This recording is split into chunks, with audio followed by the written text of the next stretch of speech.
Hello and welcome. If it's your first time here, hello, good to meet you. And if you've watched any of my previous videos, welcome back. I have been book shopping again. I have a bit of a weakness for the works, and when they sort of cycle through their stock, I'm a bit terrible at picking up quite a few books. In my head, I maybe bought 5 or 6 books. In reality, I bought 16. My bookshelves are basically getting at capacity now. I've got the cart's full, so getting a bit of an issue now. And I'm going to go through these in no real particular order. I don't think of myself as a thriller reader that started to get into fantasy and read some romance. But what I'm realising doing these hauls is that actually I buy and read a lot of romance. So I think I use them as a bit of a palate cleanser because I don't really like reading 2 thrillers in a row. I don't really like going on to fantasy and then another fantasy. So I think I sort of do like a fantasy, a romance, a thriller, a romance. So they are my palate cleanser books, but I have got quite a lot of romance here. So we'll get through it and see what we've got. So this first one was a book of the week on there. So the works do like a spotlight book of the week. And I have actually picked up, I think, 2 or 3 of the books that they've spotlighted for the book of the week. So the first book we've got is an Ali Hazelwood book, and it's Deep End. So I've never read an Ali Hazelwood book, but I've heard so many people talk about it, how she's so amazing and they really enjoy her writing.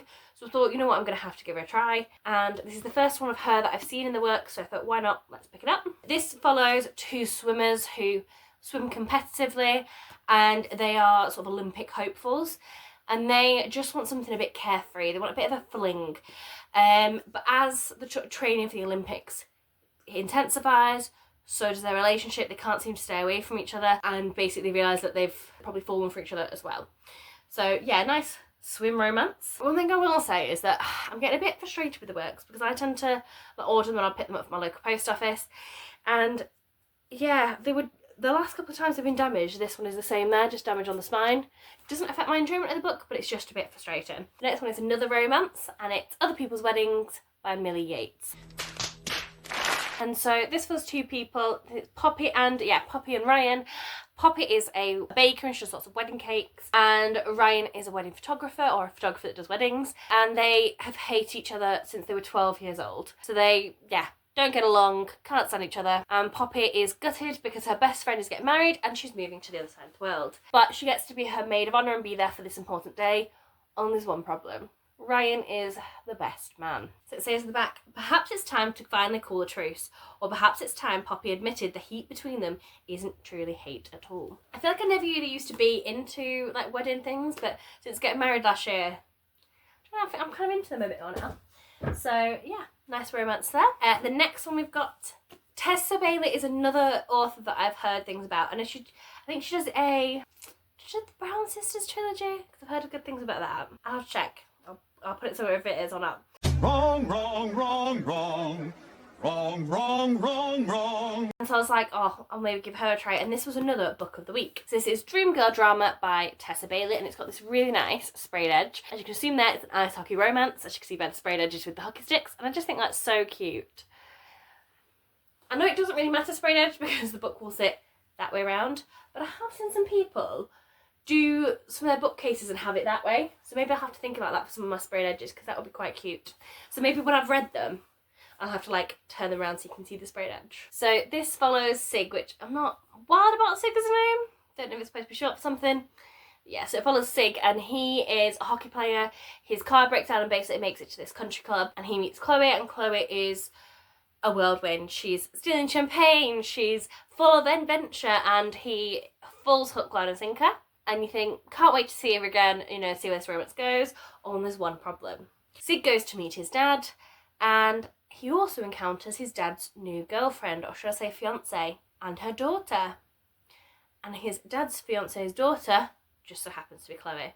So it's obviously this awkward situation. She's now going to become his stepsister. Got to try and keep this relationship platonic, but obviously it's harder said than done. So, yeah. Interesting premise. Not had the potential step siblings trope before, so I'm hoping that the dad doesn't marry Chloe's mum, but we'll see. We'll give a slight break to romance and we'll go for a thriller book.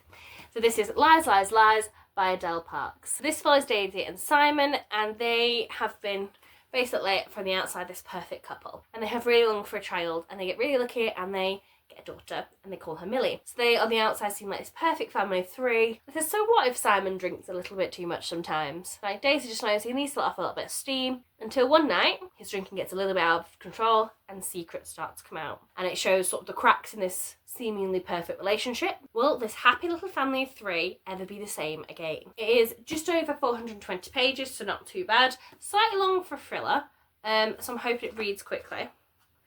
It is dual PV, just from having a quick flick through. So yeah, exciting to see from Daisy and Simon's point of view. So we will now go back to romance.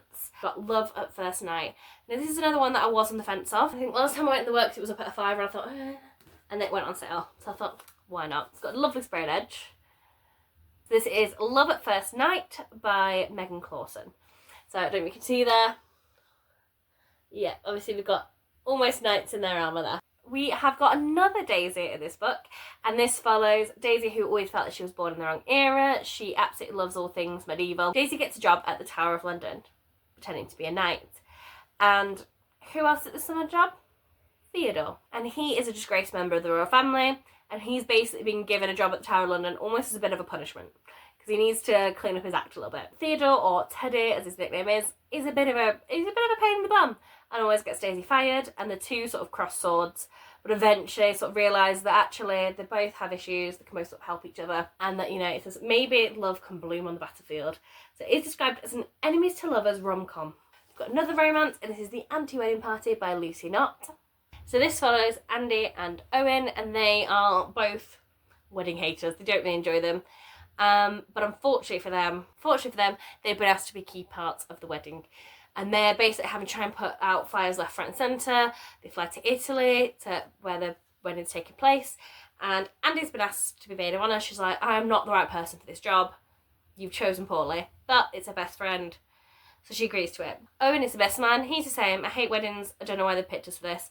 But, you know, both decide, right, let's come and make the best of it. Let's do the best job we can.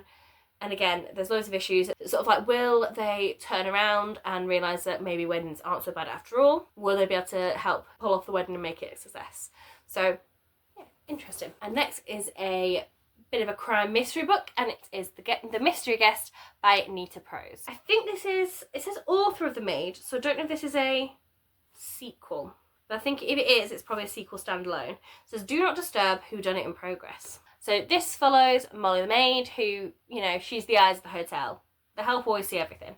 So she's doing what she needs to do. She's, you know, looking after everyone when suddenly a very renowned guest drops dead on the tea room floor. Now she works at a 5-star hotel. She's now concerned this is going to sully the reputation of this hotel. And so she's looking for clues. She's trying to figure out what's happened. You know, is it an unfortunate accident or has it been a murder? And she's like, you know, surely I can figure this out. Maybe I'll find some answers in the guests' rooms. And obviously I'm a maid, I've got a key. So she's going to do a bit of sleuthing and try and figure out what happened to this guest. Was it a murder or was it foul play? And the fact that it says it's a whodunit, I'm going to guess that it's a murder. And it's about 320 pages, so not too bad. And I think this will be a nice sort of quick read. I am getting really into crime again recently.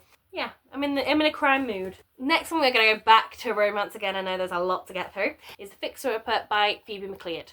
I'm probably butchering that name. Anyone that knows me knows I am absolutely rubbish at pronouncing names. Guilty as charged. So apologies if that's wrong, but I feel like it's McLeod. I've not heard of it before, but I looked at this and I just thought, you know what, it sounds like a nice, light, easy romance book. 2 new flats, 2 new neighbours. And so this follows our character Alex. She's an estate agent. She just bought a new flat. She's moving in. And she was hoping that her and her longtime boyfriend would basically, you know, take that next step. Maybe he could move in with her. And then he announces that he's using all of his savings to go to an artist retreat in San Francisco. Not the news she wanted. And also to top that, he still wants to live with his mum. You know, she's very much doubting that they're going to go to the next step anytime soon. And she's like, I'm just going to focus on my flat. I'm just going to get on with this. And he starts to get a little bit too cosy with his fellow artists at this retreat. She's not happy, as you can imagine. And that's when she sort of starts to take a bit of comfort and solace and becomes friends with her neighbour Callum. Now, Callum is a little bit on the grumpy side. Alex is our happy-go, cheery, you know, bubbly character, whereas, yeah, Callum is a bit grumpy. And Alex is starting to wonder, actually, maybe the answer to my problems and that the lack of love I'm feeling could be closer than I think. Could be Callum, just in the flat upstairs. It's a bit like, they'll find romance a bit closer to home. Yeah, should be a nice, hopefully quite quick and upbeat mood. I'm really hoping it doesn't have, like, this sort of gives me the third act breakup vibes though, and I really hope we don't get that, because I'm not into that trope at all in books. I'm like, why?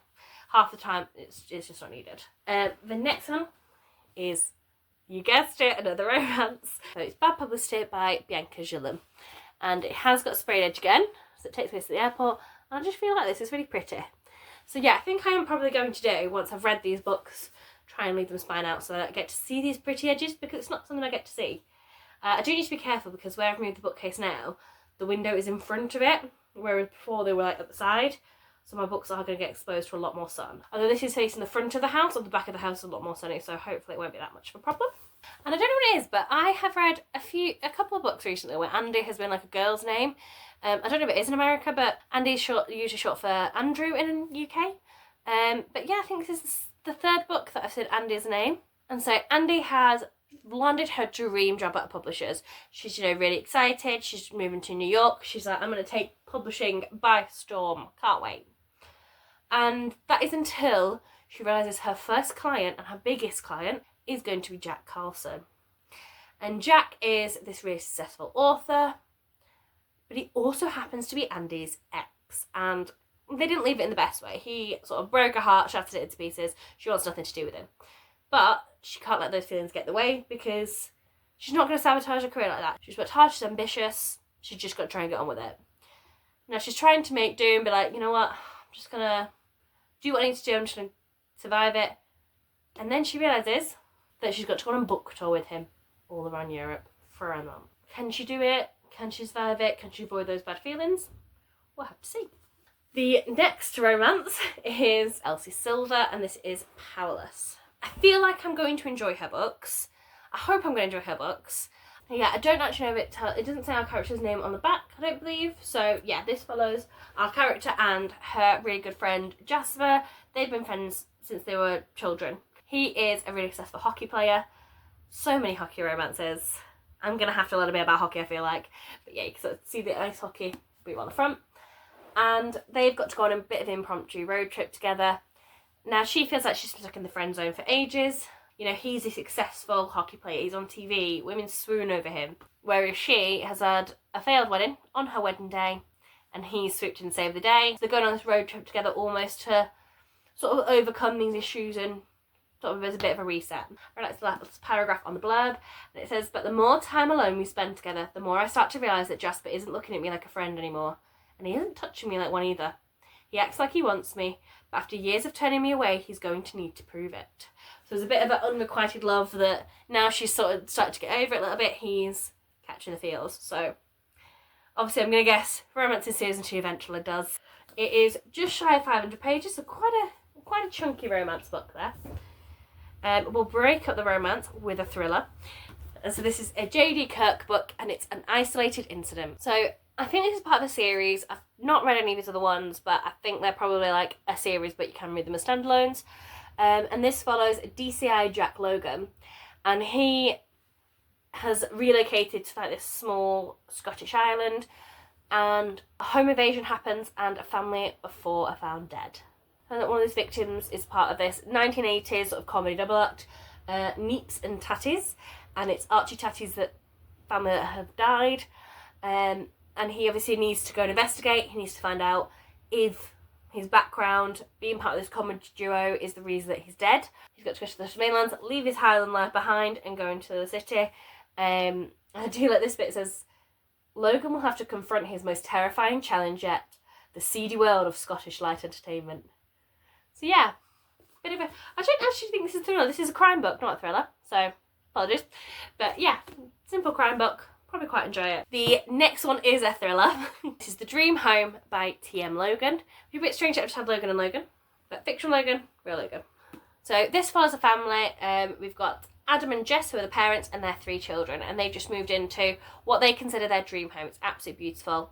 They are really happy to be living here. It's in a beautiful neighbourhood, and it's an old Victorian style home. Right at the top of their budget, but they just love it. And they're unpacking and sort of getting themselves settled, and Adam discovers basically a hidden door that's like fitted into this wardrobe, almost like the door to Narnia. But I'm guessing a lot more sinister. But like the house, Adam has his secrets too, and soon he will find himself setting in motion a series of events that place his family in terrible danger. I'm quite curious what this room is. What does it lead to? What's in this secret room? Why is it changing Adam's whole demeanour? So yeah, it's raised a lot of questions. I'm excited to get to it, and should be a nice thriller. Also making me a bit nervous because I am due to move, so I feel like I'm going to have to check the wardrobes and all the crevices when I do move house to check there's no hidden doors. 4 more romances to go, not many to go now. So this I've seen quite a lot on this online actually. I think it is a like late 2024. Oh no, it's 2025 publication. Okay, so I've seen this a lot online actually. It is a 2025 publication, so obviously quite new. It is First Time Call Up by B.K. Borison. So Aidan is basically a host of this romance hotline called Heartstrings, and he's had a bit of a hard time in love. He's fallen out of love with love, to be honest. He's finding it quite hard because his whole job centres around romance, but he's not feeling that at the minute. So then he gets a call from a young girl who basically is wanting dating advice for her mum, Lucy. And this sort of goes viral, this girl ringing in. Suddenly the show's thrust into the limelight. Everyone wants to know about Lucy and her need for dating because her young daughter's basically rang up for her. You know, Lucy thought she was doing fine, and the last thing she wants is the whole of Baltimore basically scrutinising her love life, or lack of. And then she's beginning to question, well, actually, you know, am I truly happy? Would a little bit of romance be such a bad thing? Shouldn't you realise maybe she is missing a little bit of that in her life? It's getting picked up that basically Heartstrings are doing a bit of a campaign to try and find her happily ever after man. But she's sort of finding herself attracted to Aidan behind the scenes. She's like, you know, I want the man with the headphones for me. But is she going to choose him, or is she going to choose the one that they've sort of thrust in front of her as her happily ever after partner? So it's a bit of a will they won't they. And this again has a really nice sprayed edge. You've got Aidan and you've got Lucy. There's a bit of mixed media, so you can see some pages have like these headphones and it's the conversation that they're obviously having on air. This next one, I have seen this everywhere. This is Loved and Lassoed by Lila Sage. So yeah, so it's everywhere last year. I do believe it's part of a series, but I think they're standalone, so I'll read this one and we'll see.